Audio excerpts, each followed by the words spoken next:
वास्तव में देखा जावे तो लोग ऐसा समझते हैं कि बाहर के जो सुख सुविधाएं हैं उसमें खुशी, इसीलिए उसके पीछे भाग रहे।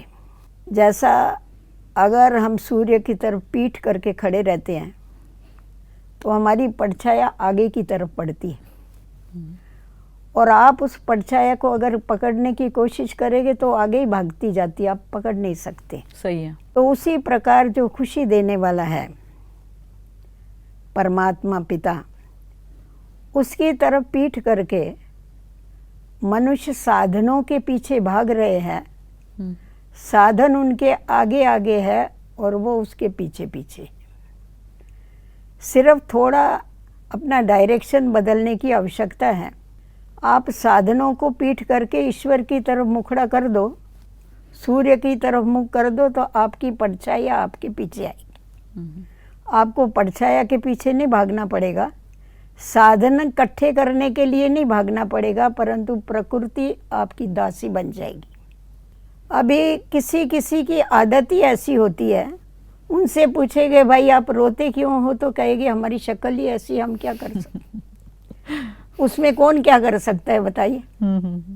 तो साधनों से खुशी नहीं मिलती है, साधना से खुशी मिलती।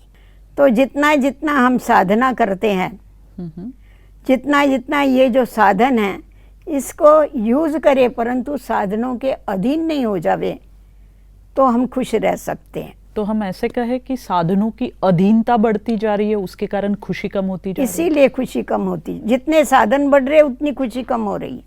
आप 50 बरस पहले जाके देखो और अभी देखो कितना फर्क है। तो साधन कितने बढ़ गए, सुख सुविधाएं कितनी बढ़ गई है, परंतु खुशी उतनी कम हो गई। पहले मेरी दादी कहती थी दाल रोटी खाते थे पर बहुत मजा था, आज इतने बर्गर पिज्जा है पर वो मजा नहीं रहा है। मजा कहाँ से आएगा क्योंकि अभी जबान के अधीन हो गए हैं। पहले दाल रोटी खाते थे तो कर्म इंद्रियों के अधीन होके नहीं खाते थे, ईश्वरीय प्रसाद समझ के खाते थे। बहुत अच्छा।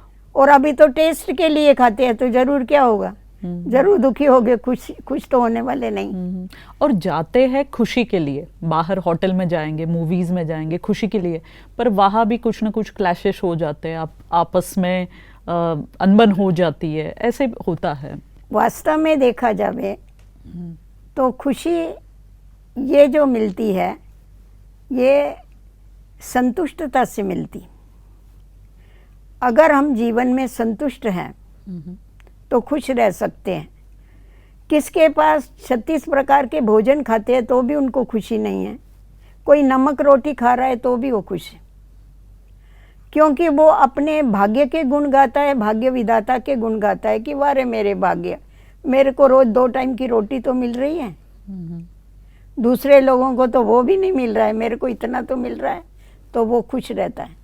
परंतु ये जो 36 प्रकार का भोजन खाने वाले, अनेक व्यंजन खाने वाले, इन लोगों की दूसरों के साथ कंपटीशन चलती रहती। तो कभी भी आप अपने भाग्य की अगर दूसरों के साथ कंपेयर करेंगे तो कभी भी खुश नहीं रह सके।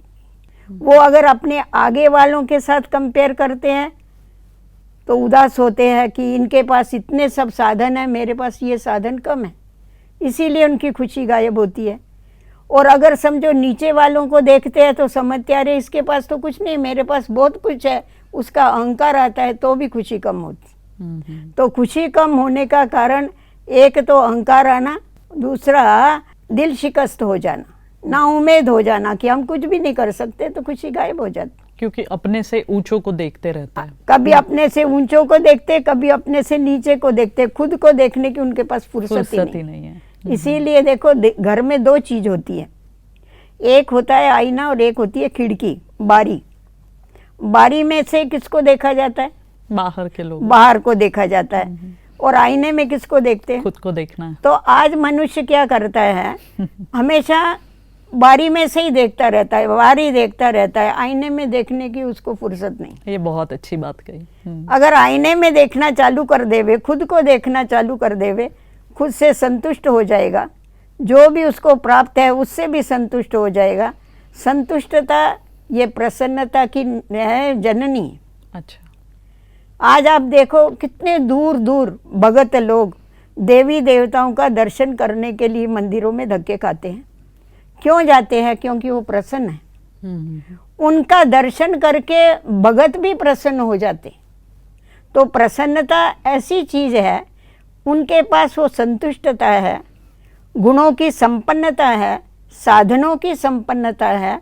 मनुष्यों के पास साधनों की संपन्नता है परंतु गुणों की संपन्नता नहीं, जिसके कारण आज का मनुष्य जो है वो खुश नहीं रहता।